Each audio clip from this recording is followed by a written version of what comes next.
तो वो रोटी कैसी है हम नहीं जानते। अब रोटी किसकी बन गई? ब्रह्मागनो ब्रह्मणाहुतम ब्रह्मैव तेन गंतव्यम ब्रह्म कर्म समाधिना। साधु ने कहा मैं सब जात का हूं, और साधु का अर्थ ही है जो उसकी कोई जात नहीं रह जाती। कुल गोत्र वंश परंपरा जाति ये मान खो के तो हम साधु बने, फिर भी जाति पीछा करती रहेगी, फिर भी मेरे पीछे गोत्र मेरा भागता रहेगा, मेरा वंश भागता रहेगा, मेरा कुल भागता रहेगा। नहीं नहीं, उनको कई साल पहले मैंने डबो दिया, अग्नि संस्कार कर दिया, सर्वम संन्यस्तम मया।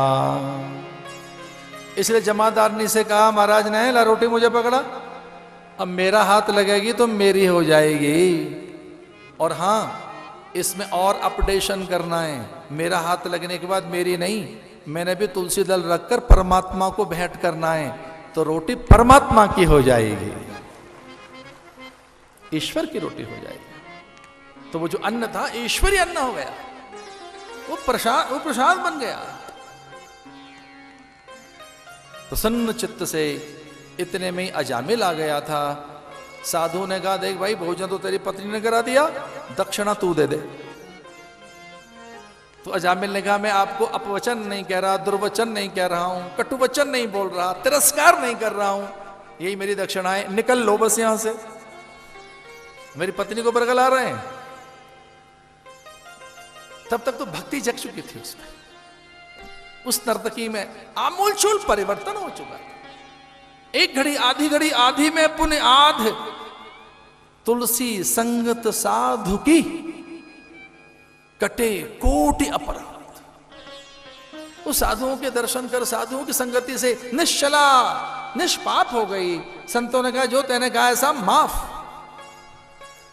मन पवित्र हो गया।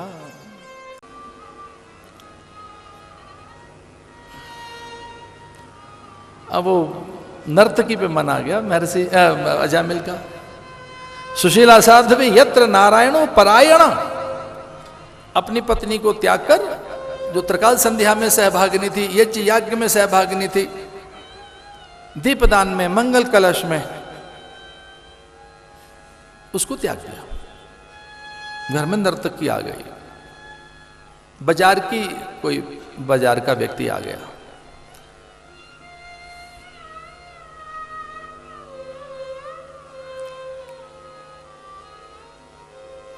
तो भगवान एक अलग तरह से एक स्मित, एक विचित्र स्मित, मुखमंडल, विलक्षण स्मित, एक अलग तरह का एक व्यंग्यात्मक उपहास, पीड़ा, वो लक्ष्मी ने देखी। लक्ष्मी ने देखा कि मेरा पति इस ढंग से कभी नहीं मुस्कुराता। जो ये आज की जो इनका स्मित है, आज की जो इनकी मुस्कुराहट है, आज की मुस्कान में कुछ उपेक्षा है, तिरस्कार सा है, व्याकुलता है, सुधार है, उद्धार की भावना है, कल्याण की कामना है। तो ये किससे देखकर मुस्कुरा रहे हैं कि जिसे देखकर थोड़े परेशान भी हैं और उसे मुक्त भी करना चाहते हैं, किसी को देखकर थोड़े आहत हैं और आह्लादित भी हैं।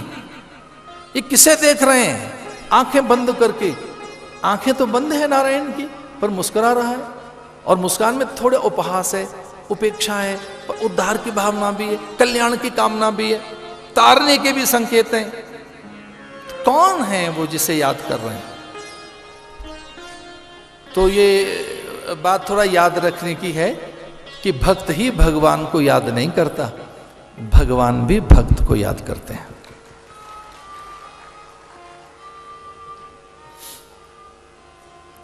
आंख खुली और भगवान से पूछा लक्ष्मी जी ने कि अरे कौन है जो मीठा मीठा आपको दर्द भी दे रहा है और आनंद भी, जिसे देखकर आप व्याकुल हैं और उसके उद्धार की भी कामना है, तो कौन है ये जिसे याद कर रहे हैं आप?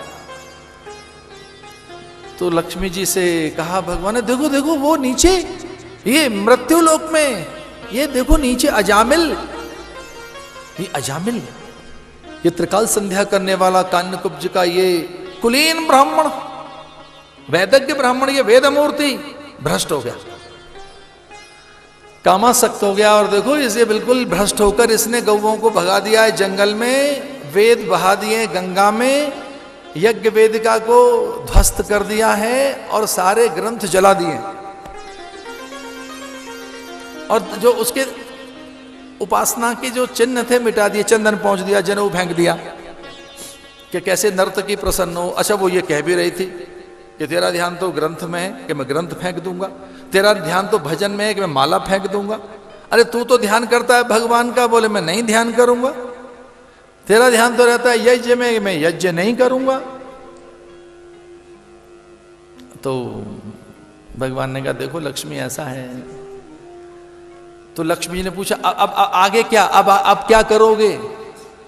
तो भगवान ने कहा जब मेरा इस पे ध्यान चला ही गया है तो इसका उद्धार तो मैं करूंगा, इसका कल्याण तो निश्चित है, क्योंकि मेरी दृष्टि इस पे चली गई है। जब मेरी दृष्टि चली गई है तो इसका तो कल्याण निश्चित है।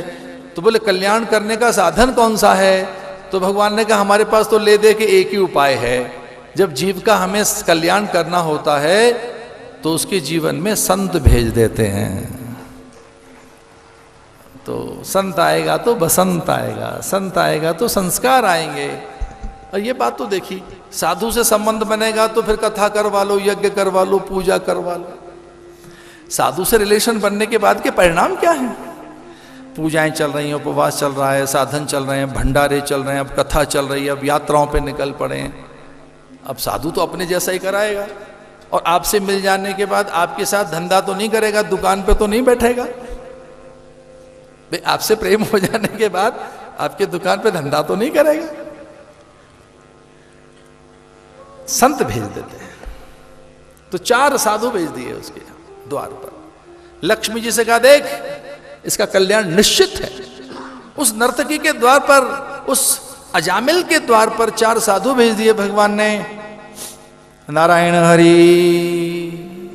अंदर से वैश्य आई, वो नर्तकी आई, उसने पहली बार सन्यासी देखे, ये गौर वर्ण सन्यासी, वे दिव्य ऐसे महापुरुष जो उन्हीं के घर से भोजन करते थे, जिनके यहाँ यज्ञ धूम्र कभी न उसका अभाव हो। अग्निहोत्र के घर से यहाँ यज्ञ का धुआं निरंतर दिखाई देता रहे, जहाँ वेद पारायण होता रहे। उनका व्रत था हम उसी के घर से भोजन करेंगे, जहाँ गौ पूजन होता होगा, अतिथि अभ्यागत का आदर होता होगा, जहाँ त्रिकाल संध्या होती होगी, यहाँ यज्ञ का धुआं कभी न बंद हो, हम उसी घर से भोजन करेंगे, अन्यथा प्यासे भूखे रहेंगे। अब वो नगर में घुसे और वहां के बालकों से पूछ लिया, चपल बालक, कई बार बाल बुद्धि भी अद्भुत होती है, तो भगवान बालकों की बुद्धि में बैठ गए। और बालकों ने कहा, नगर के खेल रहे बालकों ने कहा आपको ऐसा ब्राह्मण चाहिए जिसके घर में त्रिकाल संध्या होती है, गौ ब्राह्मण का पूजन होता है। तो बालकों ने खुसर फुसर करते हुए, काना फूसे करते हुए कहा कि इसको अजामिल के घर में भेज देते हैं साधुओं को, हमारा उस जैसा पवित्र कोई घर नहीं है हमारे यहाँ, वहीं जाइए आप। तो अजामिल के घर में चले आए वे साधु, अपना सा घर मानकर। ये साधु की वीकनेस है, जहां भक्ति है, ज्ञान है, संस्कार है, सेवा है, भगवत भजन है, साधु से अपना सा मान लेता है। ये साधु की वीकनेस है। इसीलिए तो हनुमान जी रुक गए थे काल नेमी का भजन सुनकर, वीकनेस है भाई, यहां भजन हो रहा है, अपना सा है।